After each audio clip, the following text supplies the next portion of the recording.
Okay, welcome to my program today. Today, I would like to share with you the complete building of the of an employee directory, where you can add employee, edit employee, and view employee. Now, as you can see, this is the beginning of my program, and at the beginning of my program, I have actually done some very few things. I called using grades and using functions. These are namespaces that have been created, which I'll show you shortly. This first one is the previous class which we had, as well as this. Now from here is where we have the new class, and as you can see, or the new project. As you can see, I first created something called a goal. Now this goal is to let the program run until it becomes false. So while exit is not equals false, I want you to do the following. And the first thing is to show options of what the user can choose. We have add employee, edit employee, view all employee, and then exit. And when the user chooses an option, I use the switch case to be able to get each um, option that is chosen by the user. So if a user should choose one, the functions for adding employee works. If it chooses to edit employee works, three, view employee works, and then the last, it exits the program. Now if you can see here, I was able to change exit to become false so that it will be able to exit the program since I'm using a loop. And this is a default. If none of the choices that are in the cases is chosen, it should show a wrong choice. So that is that about the program. Now I decided to create my program in directory, and you can see this is a folder here, and this folder is called the employee directory. And in the folder I have two major files. The first file is the one that holds the employee, and the namespace is set employee, and it's a public class of employee where I get the ID of the user, get and set. Now the get and set is used to get something and set it to that thing, make it to become like a quick function.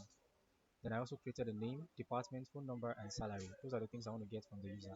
Then I created a constructor to be able to pass in those things so that I will not have errors. So as you can see here, we have ID, name, department, first name, and I have the int for ID, string for name, string for department, string for phone number, and double for salary. And I've initialized all of them in this constructor. Then I created a display employee to be able to display those things for the employee. So this is going to carry the employee's real name, the employee's department, the phone number, and the salary. Now the second file is only going to contain a few things. The second file is containing functions. So this is the first place. I want to get the name and the phone number. This is just to be able to show that something has been updated, and that is what I'm trying to do here. So as you can see in this particular file, I have the function for add employee. This one is adding the employee. I have another function to display the employee. I have another option to view employee, and I have the last option to edit the employee, as you can see here. Now this very one is to get the first value of the employee. Sorry about my environment, is very noisy. So now let's see if the program runs. Now if I click on one, I click on enter, it asks me to add employee. I click the ID as one. I enter the name as Prince. And then department, I say sales department.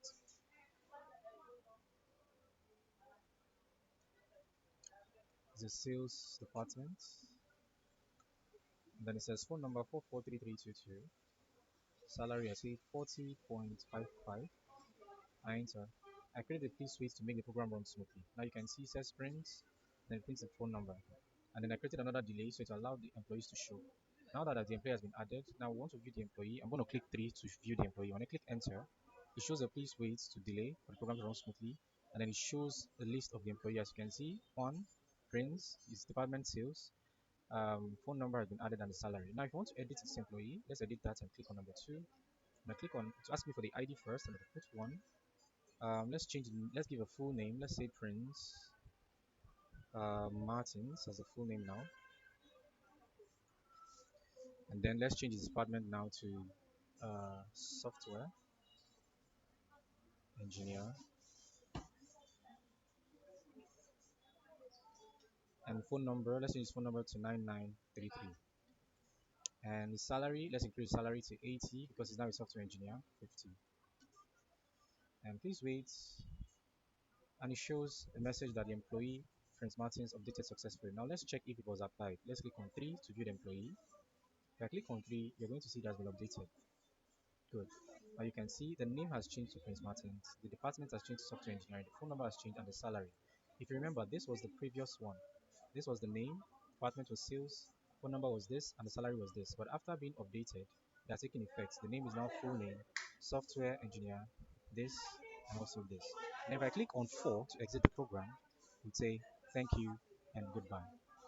And that is the program that I have created. Thank you for staying tuned.